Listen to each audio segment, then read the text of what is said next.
Welcome to Tom's Aviation. Enjoy this next video. Please don't forget to like, subscribe, and to share.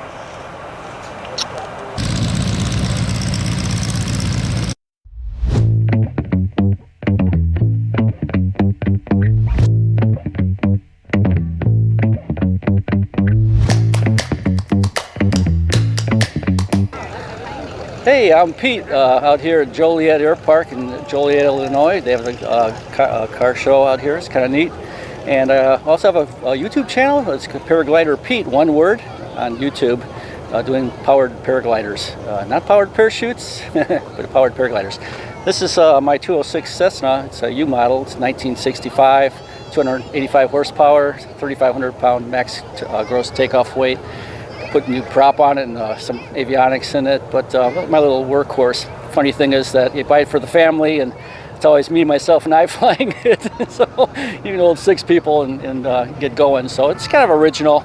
So it needs a little bit of paint here and there, but a lot of fun. So anyway, I hope you guys get a chance to check out that paragliderPete channel and enjoy aviation. This is really a good show out here today. So. Yeah, okay, here we go. It's kind of water on the airplane here, and let's kind of check it out. This is the model that came out with the first alternator in 1965, and then they had the clamshell doors, which is good for holding a 50-gallon drum, I guess, up in Alaska if you want to carry stuff. It'll carry quite a bit of stuff. Kind of original interior. What is the payload on this? Yeah, the empty weight's like 1,964 pounds, and max takeoff weight's 3,500 pounds. It holds 63 gallons of gas, figures 6 pounds per gallon. And you can do the math, I guess, to figure it out. Yeah, it burns about 16 gallons an hour on the average. You can lean it out to like 14.1 or so and get cruising about 130 to 140 knots, which isn't too bad. Nice. Gets you around and does haul the weight, so it's kind of nice if you go camping and stuff like that. Oh, I bet. The funny thing is, this thing now is worth probably 200 grand, you know, and a new one's like 930 grand. It's nuts. It's amazing how. What kind of? Did you mention what kind of avionics you have? Yeah, the avionics is just the Aspen Pro 1000 with the Avidyne 540. And then they have an engine analyzer, the 730, which is valuable because you can see every cylinder, make sure you don't over-temp anything, and keep a good eye on it. So definitely worth the money. Do you use an iPad and any EFB when you fly? Yeah, I actually fly for a company, corporate. I fly Gulfstream G650 Challenger. Used to fly DC-8s for, I was a captain at Emory for I was there for 10 years, probably 7-year captain there. Still smiling. I like Yeah, well, I do the powered paragliding. That makes the bigger smile. It's more fun than this. It's a lot cheaper. Right. So, but this is great, you know. Sure. Live on an air park. It's nice. You have your own hangar, so that's kind of nice. Then keep all your toys in there. You don't have to pay anybody for that, right? So I guess it's one plus thing. So.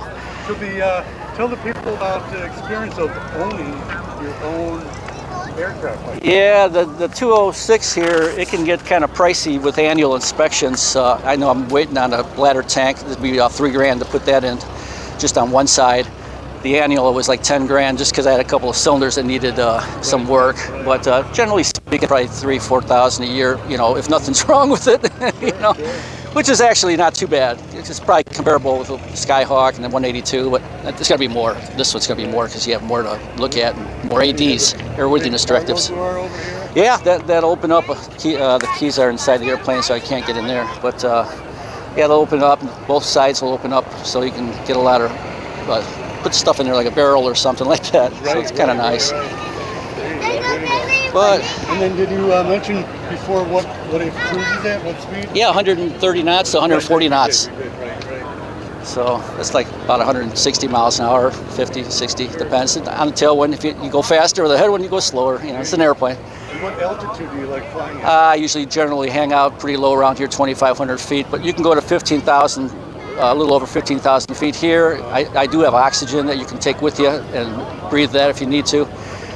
But let's say 10,000, the lowest average is not pressurized, so you can't really go too high. And it's a IO 520 engine, which is 285 horsepower, Continental 6-cylinder engine, big bore, like Lycomings they have in the other airplanes, the newer ones. This is a Super Skywagon, so it's kind of, they came out with Super Sky Lane after that, and then they call it a Stationair after that. I just call it Stationair. People know what to look for. Sixth place, you know, what stretched, looks like a stretched 182. So that's what we say. Cause Super Skywagon, don't be confused with Skywagon, which is a tail dragger. What would you say to people that are dreaming about aviation? How would you persuade them to get into it? Yeah, if you get it, the best way I got into it, actually, I was out fueling airplanes at airports years ago when I was a kid, and then I started flying freight. I worked flying old Beech 18s around, the old tail draggers with the big round engines. That was fun. And then I got into flying DC-8s for a while, and then I went to another company that flew the same airplane, and then that company folded, and ended up flying corporate for the last 20-something years. And hopefully I can go to 70. I'm 64, so I've got. I still feel like a little kid, but you know, you get the aches and pains of the old people, right? So. And how is it to fly corporate? Corporate's nice. You fly some celebrities and stuff. Can't mention who, you know. But you go to some nice places like Aspen, Sun Valley, anywhere in the world, actually. You know, so right now, people, Italy, Europe, you know, that's all kind of cool stuff. So. A lot of fun, but not with this airplane. This won't have the range. This is more for a 600 nautical mile range, maybe somewhere around there. It doesn't have the extended long range tanks. Like I said, it only holds 63 gallons. So, but other than that, it's a great little airplane. They hold their value. They actually go up in value, believe it or not. So as long as you maintain them. And what's your, I know the next answer is going to be about paragliding, but what is your most unique flight experience that you've had? Oh boy, yeah. Well, I also fly helicopters, but yeah, I haven't done that in years. You know, it's kind of pricey, and you got to stay current. You know, flying those things. This probably the powered paraglider is the most fun because you could just take off in your backyard, pretty much. Or we live on an airport, so just get off on the grass runway, run, take off, or use a trike. That's the most fun and cheapest. You don't need a license because it's Part 103 of the Federal Aviation Regulations, where this is Part 91, which is more like general aviation stuff, and then you have 135, which is air taxi, 91K, 91, and 121, which is kind of airline schedule stuff or corporate fractional.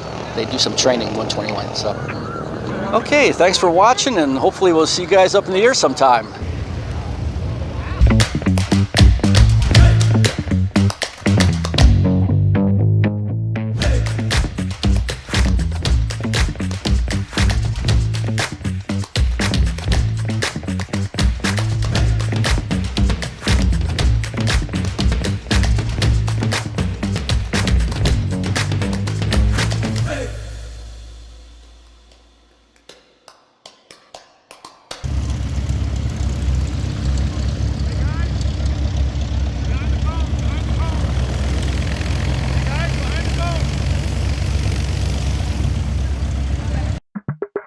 Think I've been here before. I know that I must have met you in a